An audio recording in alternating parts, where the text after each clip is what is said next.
ಸೇವೆಯನ್ನು ಮಾಡುವಂತ ಕೆಲಸವನ್ನು ಮಾಡಿ ಅವರ ಪ್ರೀತಿ ವಿಶ್ವಾಸವನ್ನು ಗಳಿಸುವಂತ ಕೆಲಸವನ್ನು ಮಾಡಿ ಇವರಿಗೆ ಮಾನ ಮರ್ಯಾದೆ ಅಂತ ಏನಾದ್ರು ಇದೆಯಾ? 5 ವರ್ಷದಲ್ಲಿ ಇವರು ಎಷ್ಟು ನಿವೇಶನ ಕೊಟ್ಟಿದ್ದಾರೆ? 13 ಗ್ರಾಮ ಪಂಚಾಯತ್ನಲ್ಲಿ 300 ಎಕರೆ ಜಾಗವನ್ನು ನಿವೇಶನಕ್ಕಾಗಿ ರೆಡಿ ಮಾಡಿ ಇಟ್ಟಿದ್ದೇವೆ.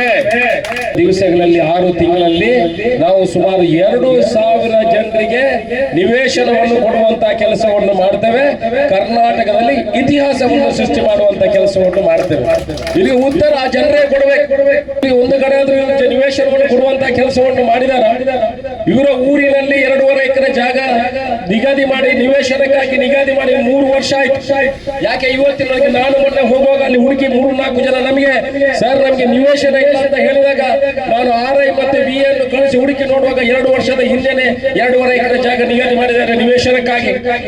ಕೊಡ್ಲಿಲ್ಲ ಇವತ್ತಿನೊಳಗೆ. ಯೋಗ ಭಾಗ್ಯ ಬೇಕಲ್ಲ. ನೀವು ಒಂದು ಪಂಚಾಯತಿನವರು ಇನ್ನೊಂದು ಪಂಚಾಯತಿನಲ್ಲಿ ಅರ್ಜಿ ಕೊಡ್ಲಿಕ್ಕೆ ಅವಕಾಶಗಳಿರಲಿಲ್ಲ. ಸರ್ಕಾರ ಮಟ್ಟದಲ್ಲಿ ಚರ್ಚೆ ಮಾಡಿ ಯಾವ ಪಂಚಾಯತಿನವರು ಯಾವ ಪಂಚಾಯತಲ್ಲೂ ಕೂಡ ನಿವೇಶನಕ್ಕೆ ಅರ್ಜಿ ಕೊಡಬಹುದು ಅನ್ನೋ ಒಂದು ಕಾನೂನನ್ನು ತಂದು ಇವತ್ತು ಯಾರು ನಿವೇಶನ ಇಲ್ಲದೆ ಇದ್ದಾರೆ ಅವರು ಯಾವ ಪಂಚಾಯತಿನಲ್ಲೂ ಹೋಗಿ ನಿವೇಶನಕ್ಕೆ ಅರ್ಜಿ ಕೊಡಬಹುದು. ಮುಂದಿನ ದಿವಸಗಳಲ್ಲಿ ನಮ್ಮ ಟಾರ್ಗೆಟ್ ಯಾರು ಕೂಡ ನಿವೇಶನ ಇಲ್ಲದೆ ಇರಬಾರ್ದು, ಯಾರು ಕೂಡ ಮನೆ ಇಲ್ಲದೆ ಇರಬಾರ್ದು, ಯಾರು ಕೂಡ ಕರೆಂಟ್ ಇಲ್ಲದೆ ಇರಬಾರ್ದು, ಯಾರು ಕೂಡ ನೀರು ಇಲ್ಲದೆ ಕನೆಕ್ಷನ್ ಇಲ್ಲದೆ ಇರಬಾರ್ದು. ಇಷ್ಟವರೆಗೆ 20 ವರ್ಷದಲ್ಲಿ ಅವರು ಪ್ಲಾಟಿಂಗ್ ಮಾಡಲಿಲ್ಲ, 30 ವರ್ಷದಲ್ಲಿ ಪ್ಲಾಟಿಂಗ್ ಆಗಲಿಲ್ಲ. ಇವರು ಸ್ವಲ್ಪ ರೆವಿನ್ಯೂ ರೆಕಾರ್ಡ್ಗಳನ್ನೆಲ್ಲ ಮಾಡುವ. ನಮ್ಮ ಸರ್ಕಾರ ಬಂದಾಗ ಈ ಮೊನ್ನೆ ತಾನೆ 30 ಸರ್ವೇರ್ಗಳನ್ನು ಪುತ್ತೂರಿಗೆ ಕಳಿಸಿ 3,800 ಜನರಿಗೆ RTC ಅನ್ನು ಮಾಡುವಂತ ಕೆಲಸವನ್ನು ಮಾಡಿದರು. ಈಗ ಕೂಡ ಪ್ಲಾಟಿಂಗ್ ಅನ್ನು ಮಾಡುವಂತ ಕೆಲಸವನ್ನು ಮಾಡ್ತಾ ಇದ್ದಾರೆ. ನಿರಂತರ ಪ್ಲಾಟಿಂಗ್ ಕೆಲಸಗಳು. ಅದರಲ್ಲಿ ಯಾರು ದುಡ್ಡು ಕೊಡ್ಲಿಕ್ಕೆ ಹೋಗ್ಬೇಡಿ ದಯಮಾಡಿ. ಈ ಅಕ್ರಮ ಸಕ್ರಮ 94C ಪ್ಲಾಟಿಂಗ್ ಎಲ್ಲ ದುಡ್ಡು ಕೊಡಬೇಡಿ ದಯಮಾಡಿ. ನಿಮ್ಮ ಹತ್ರ ಕೈ ಮುಗಿದು ಕೇಳುದು. ಅವ ದುಡ್ಡು ಬೇಡ ಅಂತ ಹೇಳಿದ್ರು. ನಮ್ಮ ಹೋಗಿ ಇಲ್ಲಿ ಕಿಸೆಗೆ ತಲ್ಲುದು, ಇಲ್ಲಿ ಅವ ಕೈ ಹಿಡಿದ್ರೆ ನನಗೆ ಬಡ್ಚಿ ಅಂತ ಕೈ ಹಿಡಿದ್ರೆ ಅವನ ಪ್ಯಾಂಟ್ ಅದು ಎಲ್ಲಿದೆ ನಿಲ್ಲಿಸುದು? ದಯಮಾಡಿ ಅದು ಕರಕಣದ ಕಾನೂನು ಅದನ್ನು ಅವರು ಮಾಡಲಿಲ್ಲ, ನಾವು ಅದನ್ನು ಮಾಡಿಕೊಡ್ತೇವೆ. ಪ್ಲಾಟಿಂಗ್ ಕತೆ ಹೇಳ್ತೇನೆ.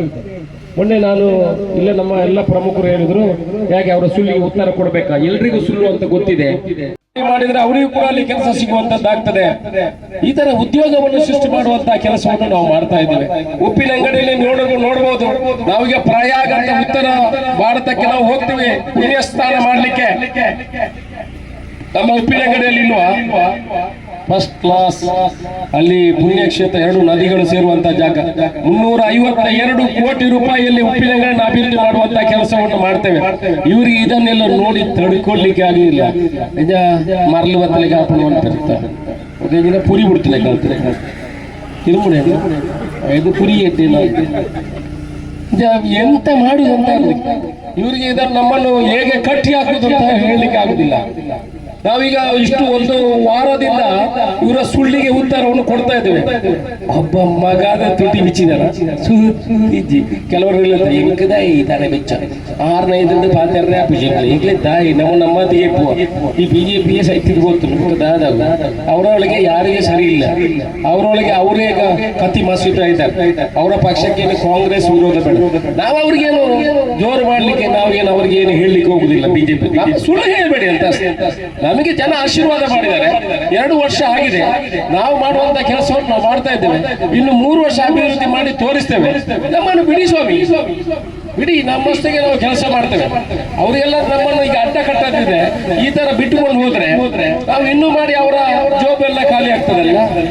ಅವರ ಅಕ್ರಮ ಸಕ್ರಮ ಮಾಡೋದು ಬಾಕಿದವರು ನಮಗೆ ಓಟ್ ಹಾಕಿ ಅರ್ಧ ಜನ ಈಗಲೇ ಬಂದಿದ್ದಾರೆ ಈ ಕಡೆಗೆ. ಅರ್ಧ ಜನ ಈಗಲೇ ನಮ್ಮ ಪಕ್ಕ ಹೊರವಾಗಿ ತೋರಿಸುವಂತ ಕೆಲಸಗಳಾಗಿದೆ. ಇನ್ನು 3 ವರ್ಷದಲ್ಲಿ ಇವರ ಖಜಾನೆನೆಲ್ಲ ಖಾಲಿ ಮಾಡಿ ಮುಂದಿನ ಚುನಾವಣೆಯಲ್ಲಿ ಎಲ್ಲ ನಮಗೆ ಆಶೀರ್ವಾದ ಮಾಡ್ತಾರೆ. ಅವರಿಗೆ ಸೇವೆಯನ್ನು ಮಾಡುವಂತ ಕೆಲಸವನ್ನು ಮಾಡಿ ಅವರ ಪ್ರೀತಿ ವಿಶ್ವಾಸವನ್ನು ಗಳಿಸುವಂತ ಕೆಲಸವನ್ನು ಮಾಡಿ ಇವರಿಗೆ ಮಾನ ಮರ್ಯಾದೆ ಅಂತ ಏನಾದ್ರು ಇದೆಯಾ? 5 ವರ್ಷದಲ್ಲಿ ಇವರು ಎಷ್ಟು ನಿವೇಶನ ಕೊಟ್ಟಿದ್ದಾರೆ? 13 ಗ್ರಾಮ ಪಂಚಾಯತ್ನಲ್ಲಿ 300 ಎಕರೆ ಜಾಗವನ್ನು ನಿವೇಶನಕ್ಕಾಗಿ ರೆಡಿ ಮಾಡಿ ಇಟ್ಟಿದ್ದೇವೆ. ದಿವಸಗಳಲ್ಲಿ 6 ತಿಂಗಳಲ್ಲಿ ನಾವು ಸುಮಾರು 2,000 ಜನರಿಗೆ ನಿವೇಶನವನ್ನು ಕೊಡುವಂತಹ ಕೆಲಸವನ್ನು ಮಾಡ್ತೇವೆ. ಕರ್ನಾಟಕದಲ್ಲಿ ಇತಿಹಾಸವನ್ನು ಸೃಷ್ಟಿ ಮಾಡುವಂತ ಕೆಲಸವನ್ನು ಮಾಡ್ತೇವೆ. ಇಲ್ಲಿ ಉತ್ತರ ಆ ಜನರೇ ಕೊಡಬೇಕು. ಒಂದು ಕಡೆ ಆದ್ರೂ ನಿವೇಶನವನ್ನು ಕೊಡುವಂತಹ ಕೆಲಸವನ್ನು ಮಾಡಿದಾರ. ಇವರ ಊರಿನಲ್ಲಿ 2.5 ಎಕರೆ ಜಾಗ ನಿಗದಿ ಮಾಡಿ ನಿವೇಶನಕ್ಕಾಗಿ ನಿಗದಿ ಮಾಡಿ 3 ವರ್ಷ ಆಯ್ತು. ಯಾಕೆ ಇವತ್ತಿನೊಳಗೆ ನಾನು ಮೊನ್ನೆ ಹೋಗುವಾಗ ಅಲ್ಲಿ ಹುಡುಕಿ 3-4 ಜನ ನಮಗೆ ಸರ್ ನಮಗೆ ನಿವೇಶನ ಇಲ್ಲ ಅಂತ ಹೇಳಿದಾಗ ನಾನು RI ಮತ್ತೆ BA ಅನ್ನು ಕಳಿಸಿ ಹುಡುಕಿ ನೋಡುವಾಗ 2 ವರ್ಷದ ಹಿಂದೆನೆ 2.5 ಎಕರೆ ಜಾಗ ನಿಗದಿ ಮಾಡಿದ್ದಾರೆ ನಿವೇಶನಕ್ಕಾಗಿ, ಕೊಡ್ಲಿಲ್ಲ ಇವತ್ತಿನೊಳಗೆ. ಯೋಗ ಭಾಗ್ಯ ಬೇಕಲ್ಲ. ನೀವು ಒಂದು ಪಂಚಾಯತಿನವರು ಇನ್ನೊಂದು ಪಂಚಾಯತಿನಲ್ಲಿ ಅರ್ಜಿ ಕೊಡ್ಲಿಕ್ಕೆ ಅವಕಾಶಗಳಿರಲಿಲ್ಲ. ಸರ್ಕಾರ ಮಟ್ಟದಲ್ಲಿ ಚರ್ಚೆ ಮಾಡಿ ಯಾವ ಪಂಚಾಯತಿನವರು ಯಾವ ಪಂಚಾಯತಲ್ಲೂ ಕೂಡ ನಿವೇಶನಕ್ಕೆ ಅರ್ಜಿ ಕೊಡಬಹುದು ಅನ್ನೋ ಒಂದು ಕಾನೂನನ್ನು ತಂದು ಇವತ್ತು ಯಾರು ನಿವೇಶನ ಇಲ್ಲದೆ ಇದ್ದಾರೆ ಅವರು ಯಾವ ಪಂಚಾಯತಿನಲ್ಲೂ ಹೋಗಿ ನಿವೇಶನಕ್ಕೆ ಅರ್ಜಿ ಕೊಡಬಹುದು.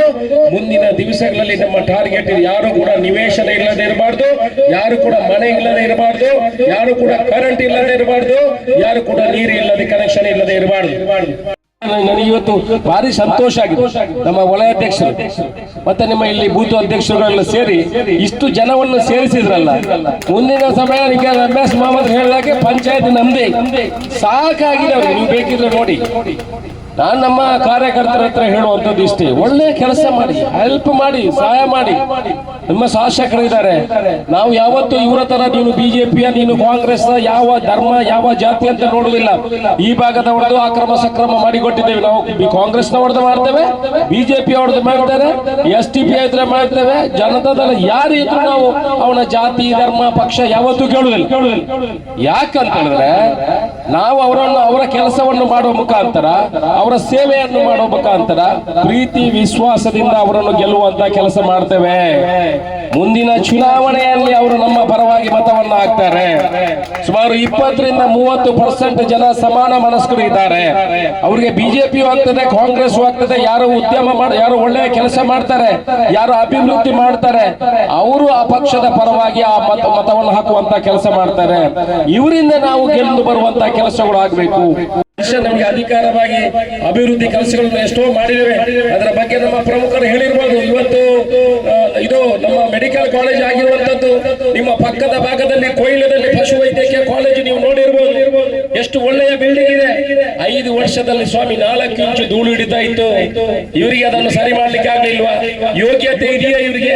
ದಕ್ಷಿಣ ಕನ್ನಡ ಜಿಲ್ಲೆಯಲ್ಲಿ 2 ಮಂತ್ರಿಗಳಿದ್ರು ಇವರು ಸರ್ಕಾರ ಇರುವಾಗ. ಯಾವಾದರೂ ಮಂತ್ರಿಗೆ ಮನಸಾಕ್ಷಿ ಇದ್ರೆ, ಅವನಿಗೆ ಮನುಷ್ಯತ್ವ ಇದ್ರೆ, ಅವನಿಗೆ ಮನಸ್ಸಿನಲ್ಲಿ ಬಂದ್ರೆ ಅವ್ರು ಹೇಳ್ಬೇಕಿತ್ತು, ನನ್ನ ಸಮಯದಲ್ಲಿ ನಾನು ಪಶುವೈದ್ಯಕೀಯ ಕಾಲೇಜನ್ನು ಆರಂಭ ಮಾಡಿದ್ರೆ ಅಲ್ಲಿ ನನ್ನ ಹೆಸರು ಇರ್ತದೆ, ನನ್ನ ಊರಿಗೆ ನನ್ನ ದಕ್ಷಿಣ ಕನ್ನಡ ಜಿಲ್ಲೆಗೆ ನಾನು ಸೇವೆ ಮಾಡ್ತೇನೆ ಅಂತ ಹೇಳ್ಬಿಟ್ಟು ಒಂದು 40 ಕೋಟಿಯನ್ನು ತಂದು ಅದನ್ನು ಮಾಡಬೇಕಿತ್ತು. ಇವರಿಗೆ ಯೋಗನೂ ಇಲ್ಲ, ಯೋಗ್ಯತೆನೂ ಇಲ್ಲ, ಎರಡೂ ಇಲ್ಲ. ಇಲ್ಲಾಂದ್ರೆ ಮಾಡುದಿಲ್ವಾ? ಇವರಿಗೆ ಆಸಕ್ತಿಯಲ್ಲಿ ಇವರಿಗೆ ಎಲ್ಲಿ 20-30% ಓಡಿದರೆ ಆಗ್ತದೆ, ಅಲ್ಲಿ ಮಾತ್ರ ಅವರಿಗೆ ಆಸಕ್ತಿ. ಅದೇ ಅಲ್ಲಿ ಹೊಡಿಬೋದಿತ್ತು, ಏನಾದ್ರೂ ಮಾಡಿ ಅದನ್ನು ಅವರ ಹೆಸರಲ್ಲಿ ಮಾಡ್ಕೊಂಡು ಬರೋದಿತ್ತು. ಆದ್ರೆ ನಾವೀಗ ಅದಕ್ಕೆ 40 ಕೋಟಿ ರೂಪಾಯಿಯನ್ನು ತಂದು ಅಲ್ಲಿ ಪಶುವೈದ್ಯಕೀಯ ಕಾಲೇಜನ್ನು ಆರಂಭ ಮಾಡುವಂತ ಕೆಲಸವನ್ನು ಮಾಡ್ತೇವೆ. ನಿಮ್ಮ ಪಕ್ಕದಲ್ಲಿ ನಮ್ಮ ಅವಕಾಶವನ್ನು ಕಳೆದುಕೊಂಡಿದ್ರಿ. ನಾವು ಒಳ್ಳೆಯ ಕೆಲಸ ಮಾಡ್ತೇವೆ ಸ್ವಾಮಿ, ಸಾಕಾರ ಮಾಡಿ. ಬೇಡವಾ? ನಿವೇಶನ ಕೊಡ್ಲಿಲ್ಲ ಅಂತ ಹೇಳ್ತೀರಿ, 13-15 ಪ್ರಶ್ನೆಗಳನ್ನು ಹಾಕ್ತೀರಿ. ನಾನು ಯಾಕೆ ಇದನ್ನು ಅವ್ರಿಗೆ ಈ ನಮ್ಮ ಸುಳ್ಳಿಗೆ ಉತ್ತರ ಕೊಡ್ತೇವೆ ಅಂತ ಹೇಳಿದ್ರೆ, ನಾನು ಇನ್ನು 2 ನಿಮಿಷ ಮಾತಾಡಿ ನನ್ನ ಭಾಷೆಯನ್ನು ಮುಗಿಸ್ತೇನೆ. ಈಗ ನನಗೆ ಮತ್ತೆ ಚೀಟಿ ಬರೋದು ಬೇಡ. ಬಡಪ್ಪ ಅಪ್ಪ ತೌಸಿಫ್ ನೋಡ್ತಾ ಇದ್ದಾರೆ ನಮ್ಮ ಅಧ್ಯಕ್ಷ ಉಂತ ವಿಚಾರ ಈ ಸುಳ್ಳಿಗೆ ಉತ್ತರ ಇದಪ್ಪ ತಿಂದು ಬತ್ತಿಪ್ಪು ಗುಳ್ಪು ಗಂಟಿ ಕೊಟ್ಟಿಗೆ ತಿಂತಾರೆ.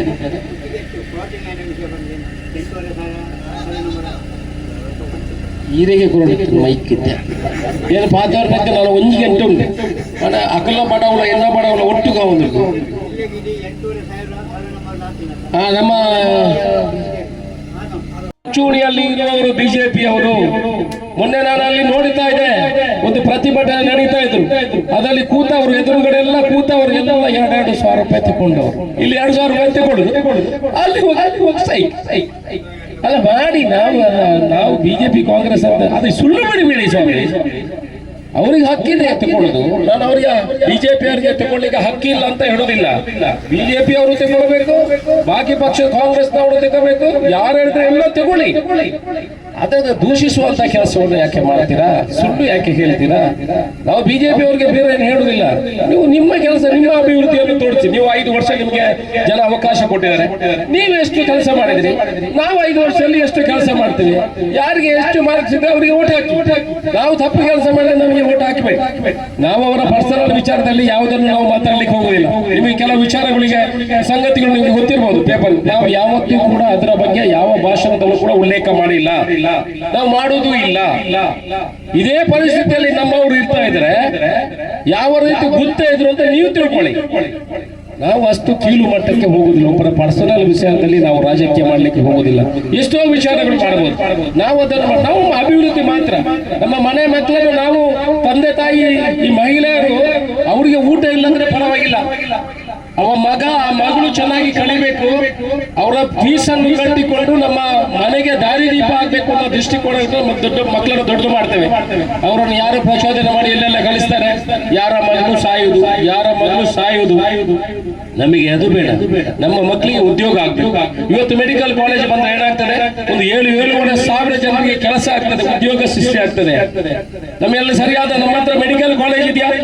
ಎಲ್ಲಾದ್ರೂ ಇಲ್ಲಿ ಮೆಡಿಕಲ್ ಹಾಸ್ಪಿಟಲ್ ಸರಿಯಾದ ಇದೆಯಾ? ನಾವು ಮಂಗಳೂರಿಗೆ ಹೋಗ್ಬೇಕು, ಬರುವಾಗ ಹೆಣವನ್ನೇ ತರುದು, ಬೇರೆ ಯಾವುದನ್ನು ತರುವುದಿಲ್ಲ. ಇವತ್ತಲ್ಲಿ ಮೆಡಿಕಲ್ ಕಾಲೇಜ್ ಆದ್ರೆ ಅಶೋಕ್ ರೈಗೆ ಒಬ್ಬನಿಗೆ ಅಲ್ಲ ಸ್ವಾಮಿ, ಅದು ಇಡೀ ನಮ್ಮ ಎಲ್ರಿಯ ಬಿಜೆಪಿ ಅವನಿಗೆ ಆಗ್ತದೆ, ಕಾಂಗ್ರೆಸ್ ಆಗ್ತದೆ. ಯಾಕೆ ದೂಷಣೆ ಮಾಡ್ತೀರಾ? ಆಯ್ತು ಕಟ್ಟಿ ಅಶೋಕ್ ರೈಗಳೇ, ಒಳ್ಳೇದಾಯ್ತು, ನಮ್ಮ ಬೆಂಬಲ ಇದೆ. ಕಾಂಗ್ರೆಸ್ ಪಕ್ಷಕ್ಕೆ ನಾವು ಒತ್ತಡ ಹಾಕ್ತೇವೆ. ಬಿಜೆಪಿ ಅವ್ರು ಹೇಳ್ಬೇಕು ಈ ಮಾತನ್ನು, ನಾವು ಕಾಂಗ್ರೆಸ್ ಪಕ್ಷಕ್ಕೆ ಒತ್ತಡ ಹಾಕ್ತೇವೆ, ಪುತ್ತೂರಿನಲ್ಲಿ ಮೆಡಿಕಲ್ ಕಾಲೇಜ್ ಆಗ್ಬೇಕು ಅಂತ ಒತ್ತಡ ಹಾಕಿಬಿಟ್ಟು ಅದರ ವಿರೋಧ ಯಾಕೆ ಮಾತಾಡ್ತೀರಿ? ನಿಮ್ಮ ಮನೆಯವರು ನಾಳೆ ಹುಷಾರಿಲ್ಲದ್ರೆ ಅದೇ ಮೆಡಿಕಲ್ ಕಾಲೇಜಿಗೆ ಹೋಗ್ಬೇಡ್ವಾ? ನಿಮ್ಮ ಮುಂದಿನ ಪೀಳಿಗೆ ಅದಕ್ಕೆ ಹೋಗ್ಬೇಡ್ವಾ? ಇವ್ರು ಯಾಕೆ ನಂಚಿ ಕಾಡ್ತೀರಿ? ದಯಮಾಡಿ ನಂಚಿ ಕಾಡುವುದನ್ನು ನಿಲ್ಲಿಸಿ. ನಾಳೆ ಹೋಗುದಿಲ್ವ ನಿಮ್ಮ ಕುಟುಂಬದವರು ಆಸ್ಪತ್ರೆಗೆ?